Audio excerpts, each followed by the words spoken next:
안녕하세요. 시그캣 BR입니다. 오늘은 글로벌 투자은행 모건 스탠리가 내놓은 연준금리 전망 보고서를 짚어드리겠습니다. 제목부터 심상치 않죠? 연준이 금리 인하를 늦추고 더 많이 인하할 수 있을까? 이게 무슨 뜻인지 지금부터 하나씩 풀어드릴게요. 모건 스탠리 수석 미국 이코노미스트 마이클 게이펀이 이렇게 말했습니다. 통화정책 결과의 분포는 비대칭적이다. 어려운 말 같지만 쉽게 풀면 이겁니다. 앞으로 연준이 갈 수 있는 길이 여러 개인데 그 방향이 한쪽으로 치우쳐 있다는 거예요. 어느 쪽이냐고요? 더 늦게 그리고 더 많이 내리는 방향입니다. 연준이 금리 인하를 완전히 포기할 가능성은 낮다는 거예요. 대신 예상보다 늦게 내리거나 늦게 내리면서 한꺼번에 더 많이 내리는 시나리오가 현실화될 수 있다는 겁니다. 모건 스탠리가 제시한 시나리오를 깔끔하게 정리해 드릴게요. 시나리오 1. 기본 전망. 6월 플러스 9월 두 차례 금리 인하. 모건 스탠리가 현재 유지하고 있는 기본 시나리오예요. 연준이 유가로 인한 물가 압력을 넘어서 예상보다 빠른 완화를 제공할 것이라는 가정입니다. 최종 금리 목표는 3.00%부터 3.25%까지예요. 이건 UBS가 며칠 전 제시한 전망과 거의 일치해요. 두 곳 모두 올해 두 차례 인하를 기본 시나리오로 보고 있는 겁니다. 시나리오 2. 지연 시나리오. 9월 플러스 12월 또는 12월 플러스 내년 3월로 밀림. 인플레이션이 이미 3.0%인데 유가 상승까지 겹치면 물가가 패드 목표에서 더 멀어질 수 있어요. 이 경우 금리 인하 시점이 뒤로 밀립니다. 하지만 최종 도달하는 금리 수준은 같아요. 3.00%부터 3.25%까지로 동일합니다. 늦게 가지만 같은 목적지에 도착하는 거예요. 시나리오 3. 깊은 인하. 시나리오. 세 차례 인하. 최종 금리 2.75%부터 3.00%까지. 이게 가장 중요한 시나리오예요. 모건 스탠리가 더 중대한 위험이라고 표현한 겁니다. 연준이 너무 오래 금리를 높게 유지하면 어떻게 될까요? 긴축 조건이 경제활동에 더 심각한 부담을 줄 수 있어요. 쉽게 말해서 고금리가 너무 오래 지속되면 경기가 망가질 수 있다는 거예요. 그렇게 되면 연준은 뒤늦게 세 차례나 금리를 내려야 하는 상황에 몰릴 수 있습니다. 최종 금리가 2.75%부터 3.00%까지로 기본 시나리오보다 더 낮아지는 거예요. 왜 지금 이 보고서가 중요한가? 오늘 이 보고서가 나온 타이밍을 주목해야 합니다. 어제 미국 증시가 연중 최저치를 기록했어요. 오늘 CPI 발표가 예정되어 있고요. 그리고 다음 주엔 패드웨이가 있습니다.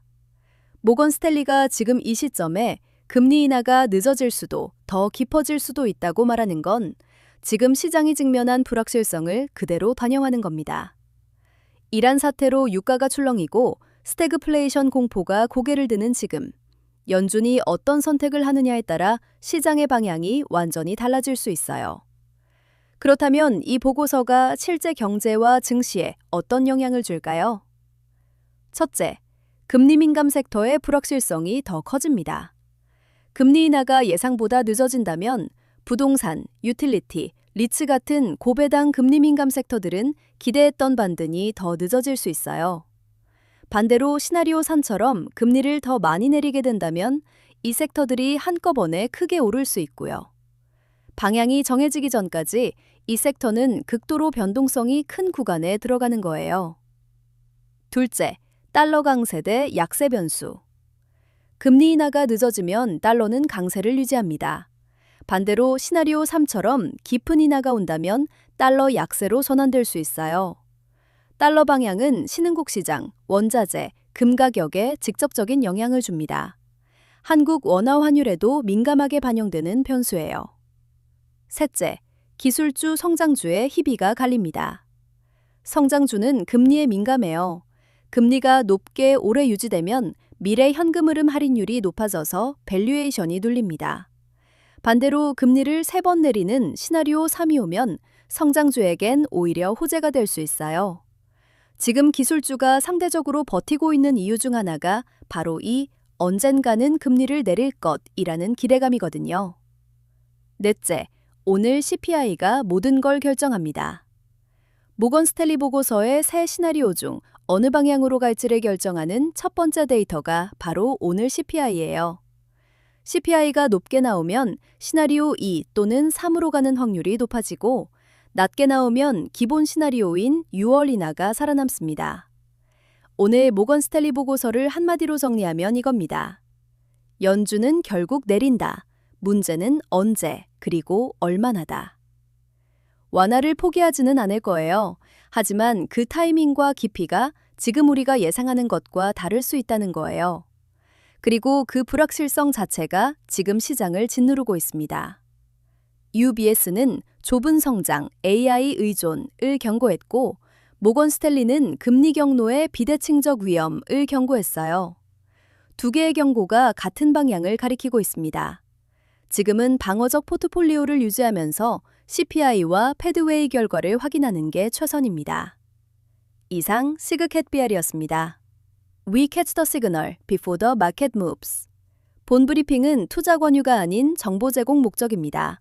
투자 결정은 본인의 판단과 책임하에 이루어져야 합니다.